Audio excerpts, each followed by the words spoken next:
ബാറിനു സമീപം കഞ്ചാവ് കച്ചവടത്തിനായി നിൽക്കുമ്പോൾ രണ്ട് അന്യസംസ്ഥാനക്കാർ പിടിയിൽ. പ്രതികളുടെ കൈവശമുണ്ടായിരുന്നത് 8.5 കിലോയിലധികം കഞ്ചാവ്. കൊച്ചിയിലാണ് സംഭവം. ഒഡീഷ ഗജപതി അടവയിൽ 41 വയസ്സുള്ള ടുണ നായിക്, ഒഡീഷ കണ്ടമാൾ മഹാകുടിയിൽ 32 വയസ്സുള്ള ഗഗൻ യുതമസിൻ എന്നിവരാണ് 8.694 കിലോ കഞ്ചാവുമായി കൊച്ചി സിറ്റി പോലീസിന്റെ പിടിയിലായത്.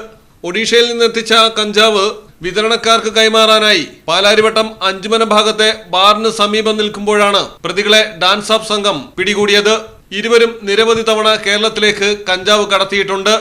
ജോലി അന്വേഷിച്ച് കേരളത്തിലെത്തിയ പ്രതികൾ കഞ്ചാവ് വിൽപ്പനയിലേക്ക് തിരിയുകയായിരുന്നു. ഒഡീഷയിൽ നിന്ന് കഞ്ചാവ് എത്തിച്ച് വിൽപ്പന നടത്തി തിരിച്ചു പോവുകയാണ് പ്രതികളുടെ രീതി. ഇരുവരും ദിവസങ്ങളായി ഡാൻസ് ഓഫിന്റെ നിരീക്ഷണത്തിലായിരുന്നു. Narcotic cell ACP KA Abdul സലാമിന്റെ നേതൃത്വത്തിലാണ് പ്രതികളെ പിടികൂടിയത്. മലയാളം ടെലിവിഷൻ, കൊച്ചി. ഈ പറഞ്ഞ ഡിസൈൻ ഏറ്റവും ബെസ്റ്റ് ആയിട്ട് നിങ്ങളുടെ ബഡ്ജറ്റ് ചെയ്തു തരുന്ന സ്ഥലം തെയ്യമ്പാട്ടിൽ ജ്വല്ലറി.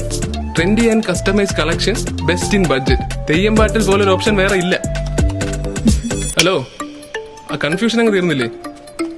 പണി നടക്കട്ടെ. Jewelry that tells your story. തെയ്യമ്പാട്ടിൽ jewellery.